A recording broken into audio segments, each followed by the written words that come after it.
Yeah, I can hear myself. Right, thank you all. Oh, hang on, people still coming in. I'll give you a second to get sit down. Yeah, cheers for coming. That's a bit loud. Hang on.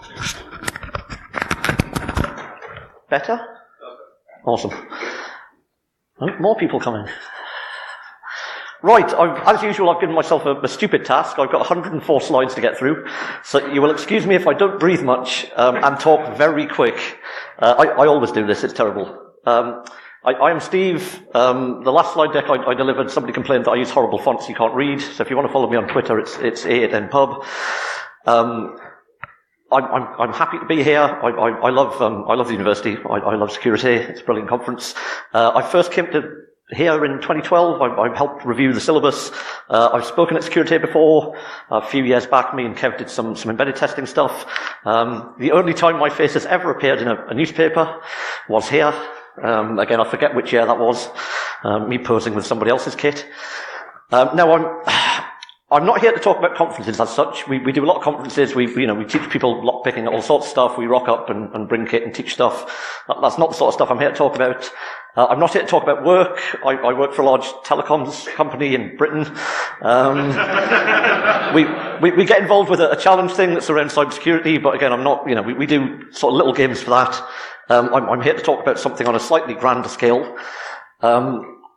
I'm not really here to talk about HackFu, but I'm going to have to kind of explain what this is all about. HackFu is an MWR event.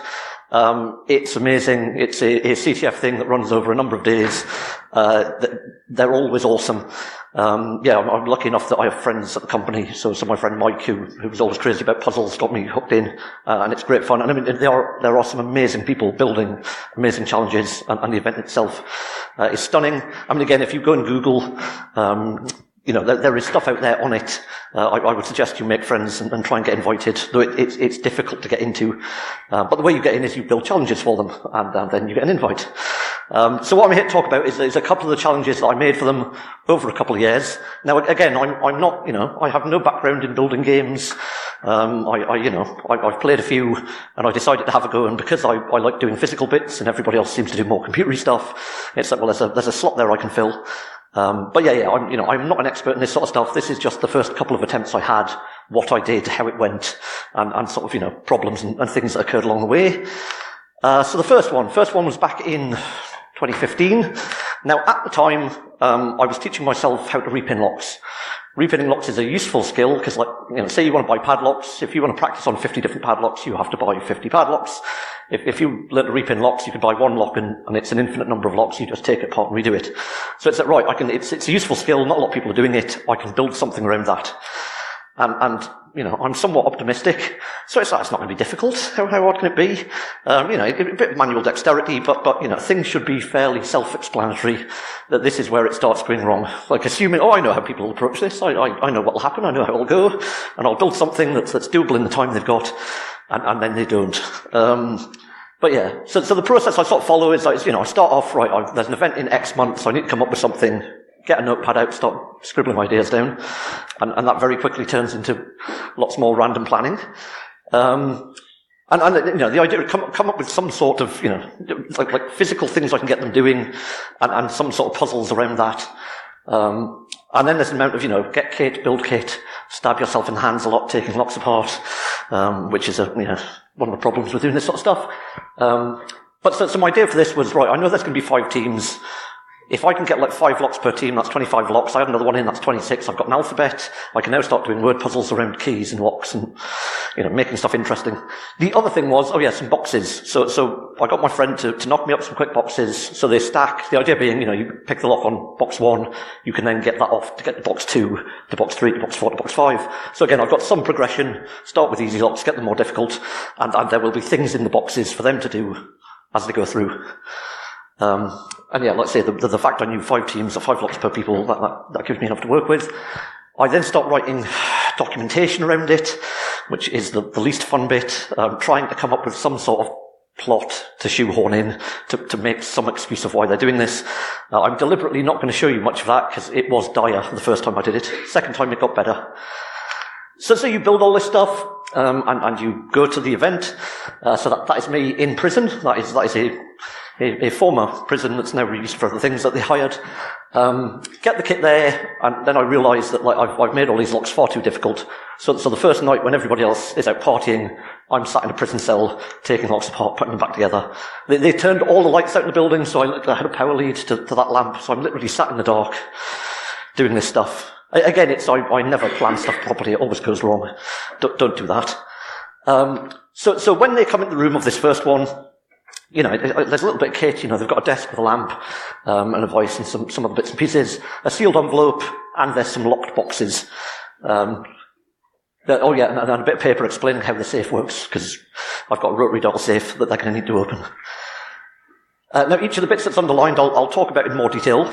So the sealed envelope, and again, this is going to be the only bit of horrendous plot you're going to see. It's got some lockpicks, and there's some locked boxes. So it's kind of obvious you need to open the locked boxes, where you will find other things. So the first box is a load more, lock-picking gear, and some documentation. And again, the first time I did it, I printed everything out on paper, so I ended up with reams and reams and reams. So for example, this is my notes from the second one. You end up with a huge amount of documentation, and you need a set for each team, and so you end up killing loads of trees. But they need those documents to make any sense of what's going on. The second box, when they get into it, so I have what I call a Yale repinning challenge. So when I first started taking locks apart, so the picture on the left is the first lock I ever dismantled, and I didn't have the proper tools to do it, but I did have some matches. So I worked out this really horrendous, complicated way of using matches to replace the tools I didn't have. And it's a stupid idea, it's a stupid way of doing things, but it does work and it is doable. So right, I'll make that a challenge then. Learn from my mistakes. So they complete that, they get a password for later on, which, and again, on reflection, I should have done one password that everybody got instead of doing different ones per team, because I just made myself more work. But it's like, they might cheat and collude, which I don't think they would have done. So there's that again, it's not, it's just fiddly. Doing it on your own is a pain. If you've got a couple of people, it's not so bad. Carrying on, the third box actually starts to have some of the proper kit for taking locks apart, so plug followers and whatnot. Again, more documentations, and say the key for the first box, which becomes important because then they're going to need to start measuring keys and dismantling locks and measuring pins. Now I give them, again, so trying to get them thinking along the right lines without explicitly saying, go and measure these things and do this. So it's alright, you've got a lot of some documentation around, you've had this stuff delivered, but the paperwork was damaged. These are the serial numbers, but they're broken. And again, my idea is so that each of the numbers is basically the pinning on the keys. So what I want them to do, if I can skip, clicker, is, they should come up with something like this, and they will need this later on. But again, it's trying to, without saying do X, do Y, do Z, it's like trying to make things sort of obvious. But again, this is one of the problems, is people never think the same way I do. So you come up with all these silly ideas, and they don't work. Or they work, sometimes. Carrying on, so obviously we need them measuring stuff, so in the fourth box there's some verniers, so they can actually, start doing measuring. There's also a grid that I made, again, to try and get, the idea that they need to measure stuff. And then the final box, there's a bunch more bits and pieces. So the blank grid I give them on the left, and again, the idea is they'll come up with something like the right. Now, they don't actually need the precise measurements, it's just understanding that, there are different sort of graduations to keys, and they're going to need that for the ordering later on. There's a safe. And again, this is a funny one. So I used to work for the MOD, like lots of buildings we worked in with secure safe things. Like you don't memorize the combination for the safe, you learn the password, and then there's a grid printed, and you look up the word, and that gives you the combination. Which I thought, well, that's a nice simple puzzle I can do. So they get this thing, amongst the paperwork they get, saying, oh yeah, you need to print out this grid, there's some stuff about it's been running for 12 months, I've got lists of words. So I give them a list of words, 40,000 of them, of which 12 are crossed out.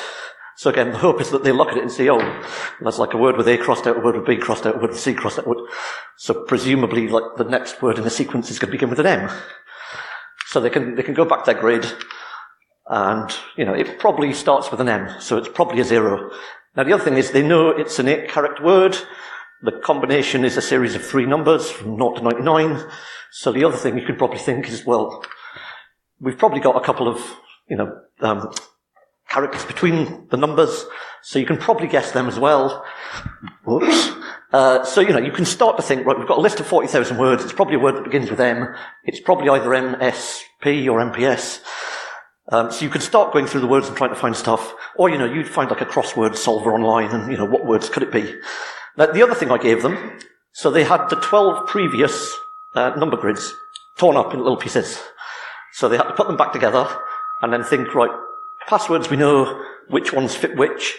And if you start looking at it, there's a bit of a pattern starts to emerge. The gag being, of course, I can't change the combination on the save. It's fixed. All I can do is change the word. So again, you go back to your original thing, and well, you feed those numbers in, and sure enough, you've got eventually, when the animation works, so the password's mistyped, which is why I had the subtle clue that nobody picks up on.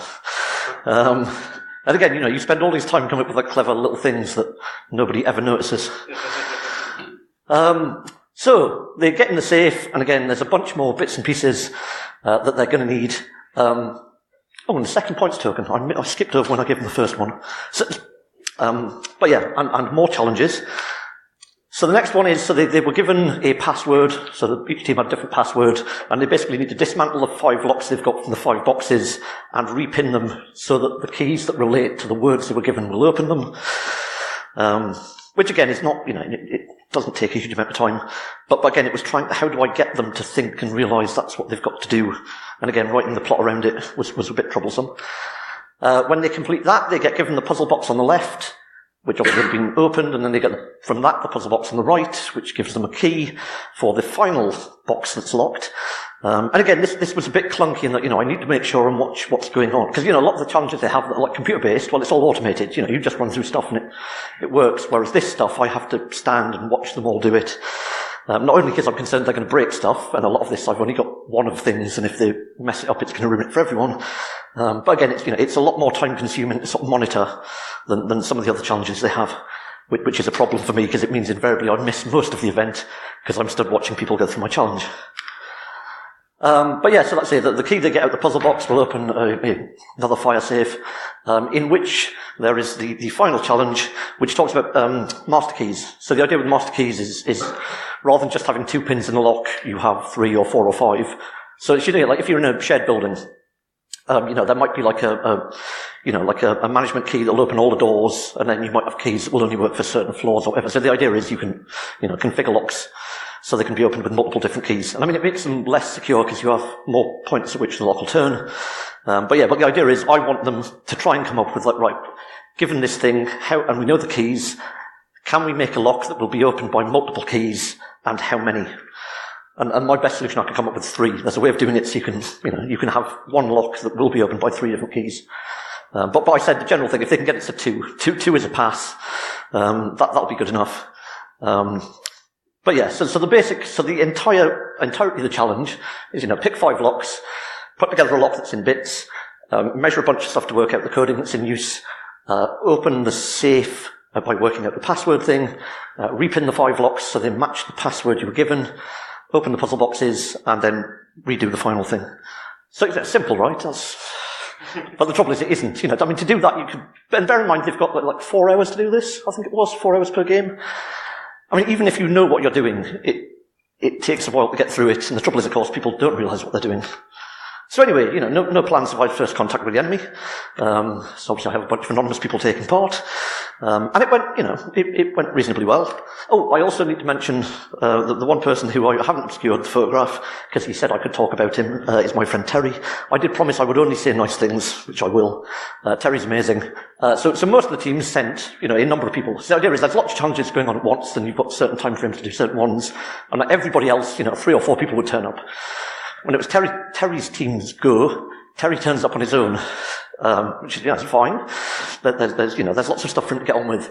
But he got to a point when they're putting the Yale lock back together, and I was convinced he'd broken it. It's like you fucked it up. That's not fixable. We haven't got. And he spent about 45 minutes and he fixed it, which I will give him all the credit in the world for, because I was convinced that he'd ruined it for everyone.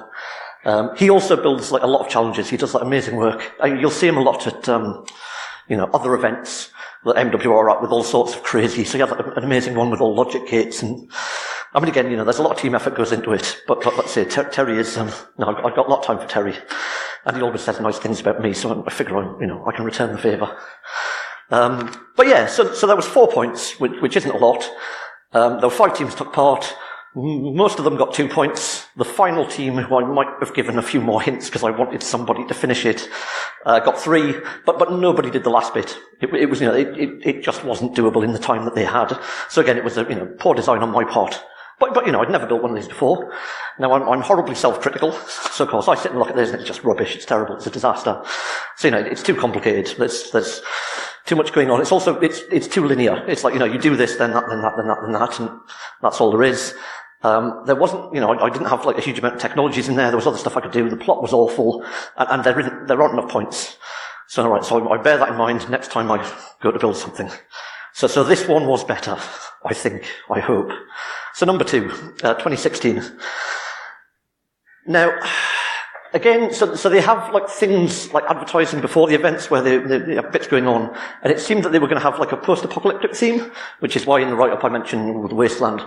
I'm going to try and get some technologies, more different types of technology, hopefully stuff they've not seen. I want to try and train them in how that stuff works, and then have them do something with it.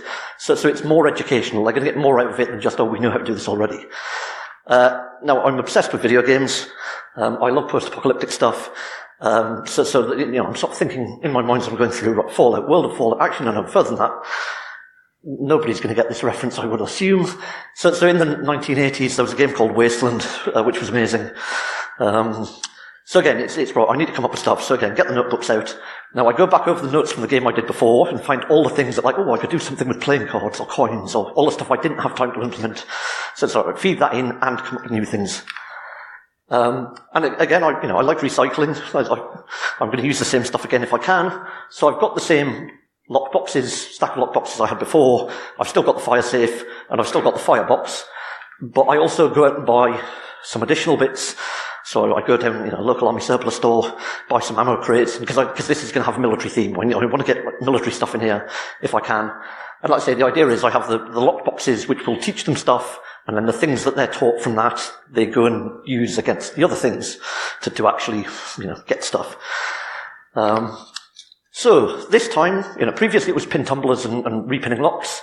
This time, okay, we've still got pin tumblers and repinning, but I'm also talking about wafer locks, tubular locks, handcuffs, padlock shimmings, and lever locks. Decided to get rid of the paper. Having paper is a stupid idea. I can't keep printing out hundreds and hundreds of sheets. It just becomes unmanageable. So I'm going to get USB sticks. USB sticks are awesome because it means I can start doing stuff like encrypting documents. I can give them video files to look at, and stuff that I couldn't do with paper. But I did end up generating a rather large amount of stuff. The other thing I got better at is like notes for myself. I was like, right, how does this work? What's going? Because the other thing is, I would like to get to a point where I can not have to stand watching it all going on, or get some help. So again, having notes for like what goes where, how does it work, what are the clues they need, what solution bits they need. So again, my documentation is getting better, I hope.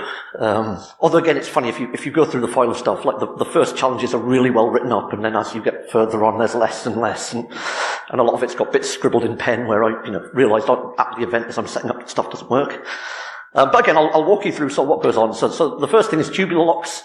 And again, I was thinking, so I don't know whether people will recognise, again, if there's any Fallout fans, Brotherhood of Steel logo. They, of course, go and find old technology and do stuff with it. So I have scavenger reports where they've gone and found stuff. So, for example, let's say some stuff on tubular locks. I think I have obscured, so there were GPS coordinates that kind of point to my house, because obviously that's where they would have found this stuff. So I've taken those out so you can't find out where I live. But yes, like I say, so there's that, and then I have research reports based on these scavenger reports which explain in more detail like what these things are, how they work, and what you're supposed to do. So again, I want to teach people stuff. If you haven't seen this stuff before, here is some stuff that not only explains the gamey bits, but also the technology behind it. One funny thing, so one of the things to do with the tubular locks was you needed to measure the cuts on keys. So for that you'd use like a measuring key. Well, I'm not just going to give them that, so I taped it to the bottom of one of the boxes. Nobody found it.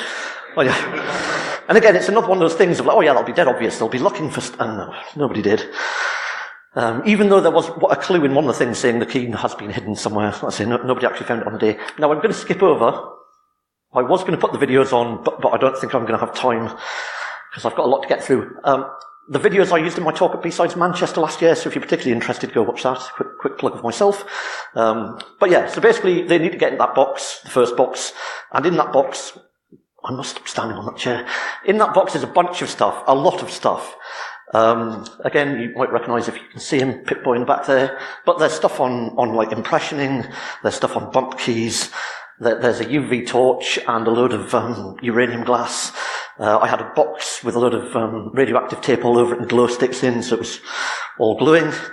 There is a disc in there, if anybody remembers that little technology, on which there is a huge amount of stuff. And again, so lots of stuff from, and again, in my Manchester B-Sides talk, I talk about Schuyler Town, Deviant Ollam, and Just Wires. And again, there's, videos of theirs, documents of theirs. There's a huge amount of stuff on here. There is more stuff on this disc than you could watch in the time that the challenge is going to run for. The other thing is the horribly broken Latin. So if you look at the title of the disc, it's Temporis Resident, which is some online translator thing. When I said, what's Latin for time sink? That's what it gave me. So it's all a red herring. None of this is anything to do with the challenge. You're not going to get any points from looking at any of this. I want it to be a bit nasty. To be fair, like if anybody spent more than about 10 minutes looking at it, I'd say leave that alone and go and look at the other stuff. The other thing that might have given them a clue. So inside the lockbox is a certain face. Although I was kind of nice, because if you shine the UV thing at it, it says use the UV torch. So the only thing in that box that was any good was the UV torch. Again, I love writing stuff in UV ink. It's brilliant for this sort of thing, because, it's invisible until you look. Although, so like the ammo cases and stuff, awesome, you can't see it. Like some of the other plastic things you write on, it's like it's visible. So again, it's working out where does this work and where doesn't it. Right, next one. So we've done tubular locks, now move on to handcuffs. Again, because everybody likes playing with handcuffs. You do these things at conferences, and the handcuff's the one that everybody like. Now, the trouble is, and again, this is another example of planning going wrong. I had an old 44con wrist USB stick thing, and because of what's on the next slide, I wanted to use it, which was awesome until 2 days before the event when it stopped working or became intermittent. So it's right, okay, put it on another USB stick and make a note in the documentation they get saying, yeah, sorry about that, this note doesn't make any sense. But again, it's, the other thing, like moving forward, I'm going to have multiple copies of everything when I do this, because again, I'd rather, have it and not need it than the other way around. But on the USB stick, again, I'm recycling old material, because why not? So I did a stuff at the first ever 44con on handcuffs and paper clip picking. So it's right, they can have those slides to read through. Again, a video on it that I'll skip over. And then the thing they have to open, a couple of ammo cases, and you can just sort of see that we've put some loops on them and they're handcuffed together. So to open the boxes, you need to take the handcuffs off. One of them is single locked, one of them is double locked, so again, you have easier one and a harder one. And when you look in the boxes, well, what's in the first one? There's a couple of bags full of bits of stuff, which is some pistol magazines disassembled. There's a knife and there's a holster and some respirator filters and a skull and crossbones flag. Why not? Box number 2 with the nice picture of a pistol on it, and the very, again, well, you'll see when the next slide comes up. I've got to drive these things up and down the country to the event, so I don't really want people putting pictures of these on the internet. So in box number 2, there are a couple of pistols and pieces. Now, obviously, from a legal point, these are not real guns. Those 2 are blank firers. However, the police don't know that, and if you're in a public place with them, you're probably going to get shot. So again, just a note for all the attendees saying, like, please don't mess around with these. I mean, to be fair, we were at like an old military base, so there's, they're all legitimate weaponry around. But again, I'm trying to be vaguely responsible, for once, which is unusual for me, but there you go. Next one is padlock shims. So again, we have some more scavenger reports. We found these bits and pieces. We found these notes. I'd taken a bin with me as a prop, which I'd washed out a load of old Coke cans, because, you take old Coke cans, you can make shims out of them. And I, put it under the table with all the other stuff. And throughout the day, people keep throwing rubbish in it. It's not, it's part of the challenge. Will you stop messing my bin up? Which was, yes. So you want the clean cans. Don't be cutting up the ones that are still full of Coke. And again, more documentation explaining how these shims work, and again, videos which I'll skip over. But the thing they had to get into this time was a slightly larger ammo case, and you can see we've stuck some things on the ends. There's a couple of really bad padlocks that you can shim open, even with shims made out of old Coke cans. Now inside that, there is a couple of magazines for some sort of assault rifle, or similar. The actual respirator that the filters were in the box before, a water bottle and some water purification tablets, the sort of thing that might be useful in a post-apocalyptic setting. There's also a bunch of clothing, so a camouflage jacket and a balaclava and gloves and a USB stick with a load more stuff on it. And on the USB stick are more detailed instructions for the things they've had in bits in the previous bags, so they then might actually have some idea on how to put them together again, which obviously is part of the challenges. There's also some stuff on things they haven't found yet, with some slightly larger weaponry. And ultimately there is a text file called orders. Now looking at that, well, like the pistols we've got instructions to put them back together, and the respirator's not exactly rocket science, so they can do that, but obviously the rebuilding the rifles, what rifles, and accessing the safe, well, how do we do that? There's nothing to tell us thus far. But yeah, and again, I like UV ink. So the next bit, level 4, they're going to open a box and find there's a bunch of encrypted stuff in there, and they don't know what the password is, but it's written on the box if you go looking. And we get everybody eventually, when they picked up the UV torch, it's like everything they find is going over the UV torch. Again, I had all sorts of ideas for, like, I'm going to put lots of, false leads, but again, I left myself so short on time, which is another thing I do all the time, like writing this slide deck for today, which I finished a few minutes before I started. But yeah, so that box is lever lock. So again, it explains, here's a bunch of stuff on how lever lock picking works and examples. And yeah, the encrypted documents are encrypted with that password that's on the box. One of them talks about removing tape. And so I'll skip over the video. Oh, the other thing, which I'll put my hands up to, I never wrote the scavenger report for this bit, which again is another example of me having these grand ideas and not really having time to do it properly, which is a thing I do all the time. So I'll put my hand up for that. But ultimately the box they're trying to get into is this even bigger ammo case. I wonder what's in that. And the padlock, which is on there, is wrapped in tape, because it's a cutaway. And the hint encrypted says you can take the tape off if you want. But it's funny because only half the teams did. Now, whether that's because they'd actually read the thing and thought, it says we can take the tape off, or whether they're just the sort of people that like, but that tape will come off, we don't need that there. It was interesting the way different people approach stuff. Obviously taking the tape off makes it a lot easier. But let's say several teams opened it without. And then in that box, right, here are more guns. So the order said you've got to assemble them. But they're already assembled. So that doesn't make a lot of sense, unless you find the UV message on the inside of the ammo case saying that the code to open the safe is hidden in the guns. Right, so we need to take them to bits. Again, these are not real firearms, these are dummy training things designed to be strippable. It's an interesting legal thing, because the law has changed since I bought these. You can't buy these anymore, but I was advised I'm okay to keep them. Just don't run around in public with them. Now it's okay, they need to get the safe, and we can all remember, what's the password for the safe? Well, it's mistyped, isn't it? Because I can't change it, and why would I bother resetting it? And nobody remembered. Like, some of the same people did the thing from last year, and they'd all forgotten what the password had been, so nobody did any shortcuts or got round it. That takes them into a thing which, again, I've basically just taken that repinning thing that nobody did the last time, and it's like, no, somebody's going to finish this. I'm just going to keep rerunning this as a challenge every year until somebody gets it. So again, I have scavenger reports explaining how that's worked. In the safe there is another challenge, which I'll get onto in a second. But again, this one I've been nice, and I've taken the emails I had before and I've actually filled them in for them, so they don't have to bother doing all the measuring and stuff. They just have to think about it. There was also a mailbox, and again, there's a little in-joke there that this is, this belongs to inmate 234923. Oh, and if you look at the, I've not obscured that one, because that doesn't point at my house. That's the place where we had the thing the previous year. So again, like little Easter eggs for, you might be asking who's inmate, whatever that number is. Well, that would be me, when I was in prison. Don't I look happy? Given I've just turned up at an event and been locked up in a prison. Oh, and I need to sneakily get SnoopCon in. SnoopCon's our internal conference we run every year, so you'll see me wandering around with SnoopCon and everything. But yeah, so like I say, it's just another nod back to the previous events. Now in that mailbox, some weird, strange Masonic-looking stickers, and the key to answers, which again, if you look at the UV thing, so there was another thing that was encrypted, and I told them how to work out what that key is. But in case they couldn't be bothered, I hide it later on. Although again, I think a lot of people didn't realise and didn't twig that decrypted something they'd seen previously and hadn't got around to.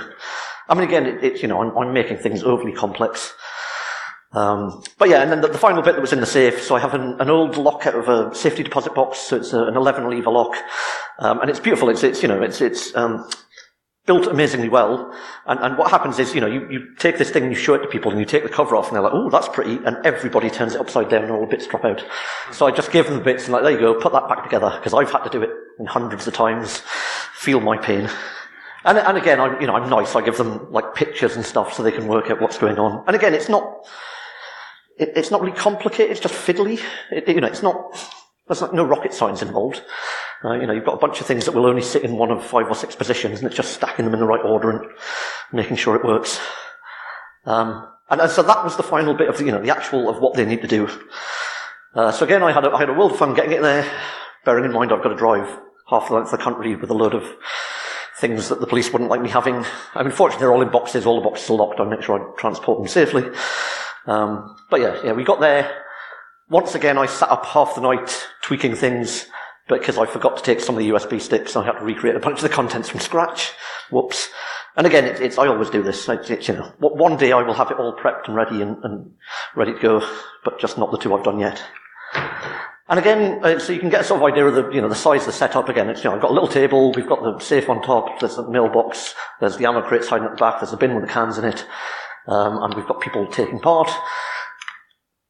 I quite like this picture because you can see there's obviously a lot of different things going on. So whereas the other one was like horribly linear, this one at least people were sort of spinning out and attacking different, you've got one person just opening the boxes and handing the clues out and then they're getting, so again, it was sort of more team oriented, which I thought went quite well.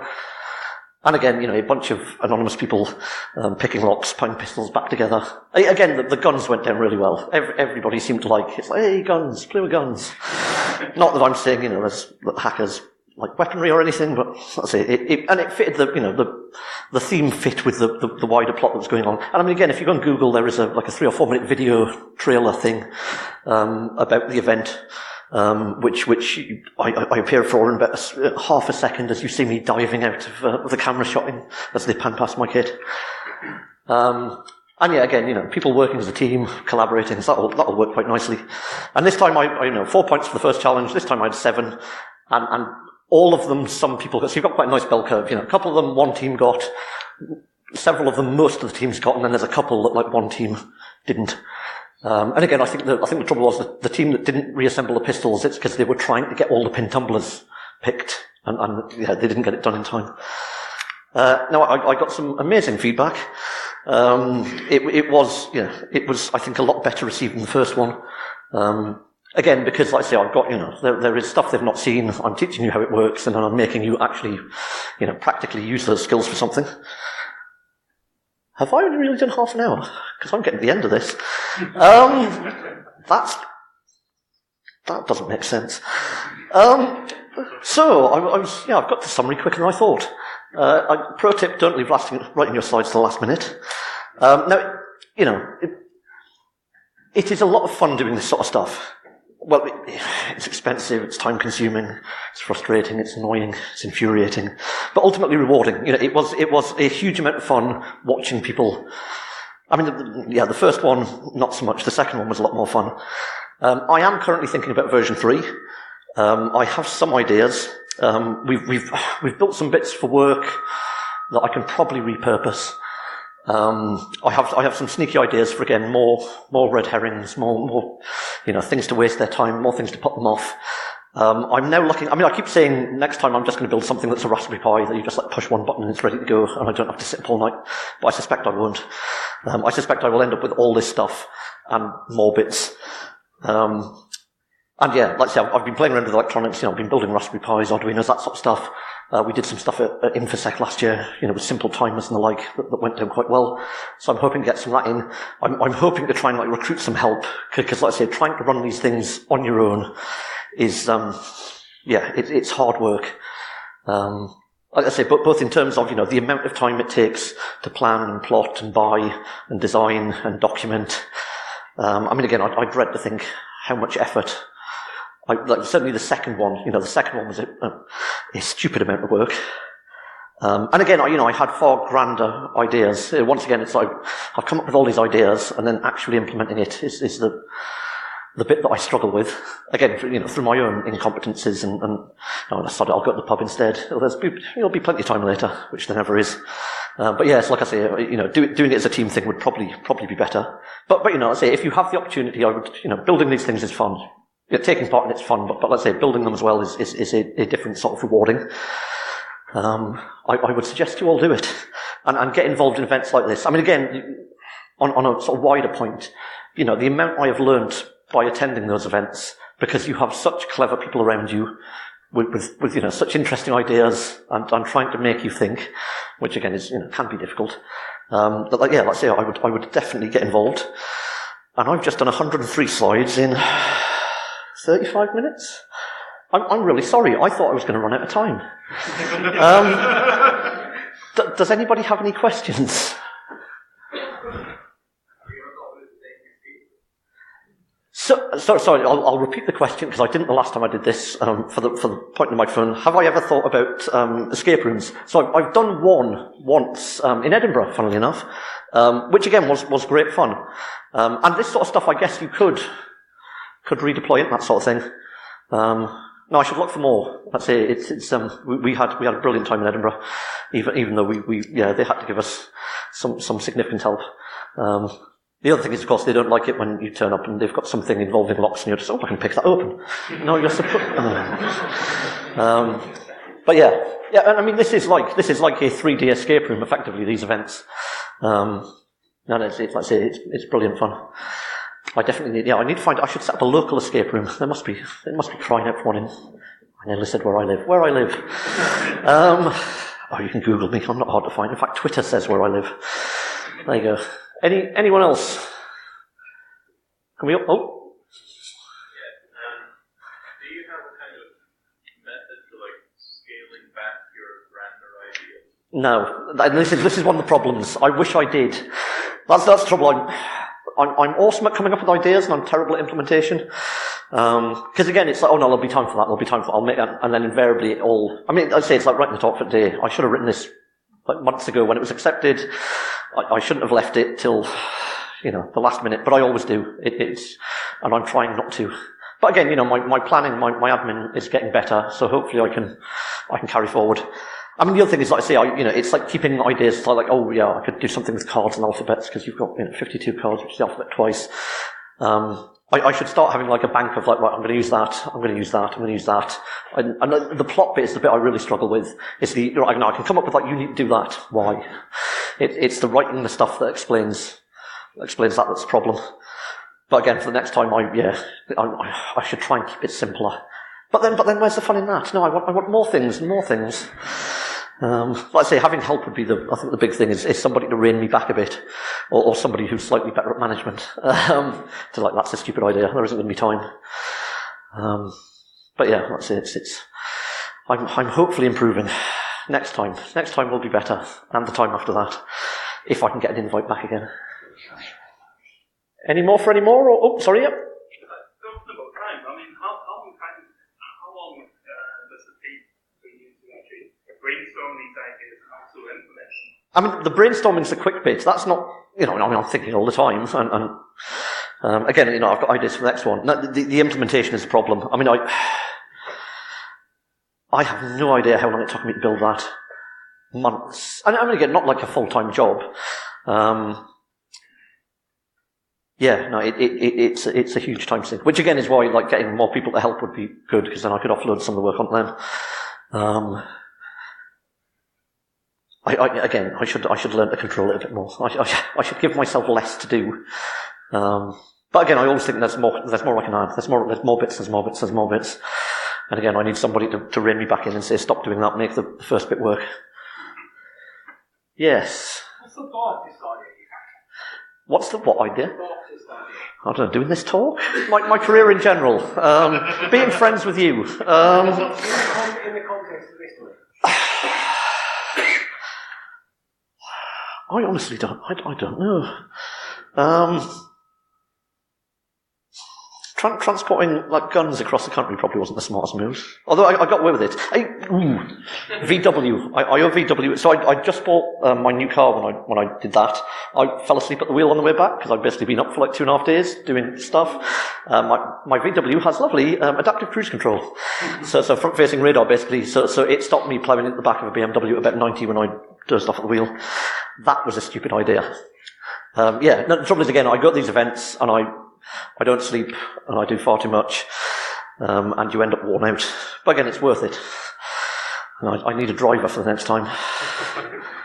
Oh, yeah, more of there. Did you ever sort of get burned out in the creative aspect and have to take a break?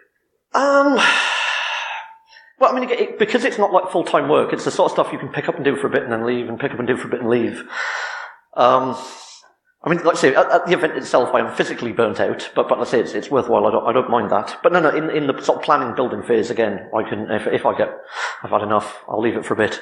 I mean, the opposite happens is like, I've got far too many ideas. I need to do all this stuff. No, it's not been a problem yet. Although I will, stress the yet. But again, I mean, if it wasn't fun, I wouldn't do it. You know, if it got to the point of like, I hate this, why am I? The point is, it is a lot of fun. And you know, it's very creative. You know, I don't do a lot that's particularly creative. You know, my job is mostly destructive. I ruin other people's stuff. So no, so I'd say it's nice to have something that's a bit more on the creative side. So it's not been a problem thus far. Oh, yep. It sounds like you've introduced a huge amount of backstory to the stuff you're creating as well. And that kind of stuff. You found that's difficult with the users. They just go down rabbit holes and then. Yeah, I mean, I think I said something, you know, when I did my talk at in Manchester. Like, the trouble is, like I say, you think that you know how people are going to approach stuff, and then invariably they don't. So again, it's trying to second guess, and it's trying to not make it so obvious that they're just following a set of instructions. I mean, it is tricky. And that's it. And the plot in the background, certainly for the first one, it was like an afterthought. It's, oh my god, I need to write some sort of plot around, so I just made a load of rubbish up. Whereas the second one, I was, again, thinking more about it before I started, so it just kind of flowed. And the fact it was something about which I'm already, I mean, let's say post-apocalyptic role-playing games, I've been a huge fan of forever, so it's alright, no, I know stuff this is, so that flowed a lot more easily than the one before. Again, I think next time I will come up with the plot first and then fit the challenges to the plot, rather than the first time when I've built the challenges and then tried to retrofit a plot to them. But again, you know, my background is not like writing plots and things. It's, you know, I'm a computer guy. So again, it's different than I'm used to. But it's let's say that the second one was better. The next one hopefully will be better again. But let's say it's, no, come up with the plot first and work stuff back. And again, I suppose, you know, after the first one, I was a lot more prepared for that. So again, it's like, right, start writing documentation right at the beginning. And then, let's say that the rest of it sort of flowed. Any more? Or can we go to the pub now? Well, you lot can go to the pub now. I need to go back to my lockpicking room. No, well, again, thank you very much. I can't believe I'm done in record time. Thank you.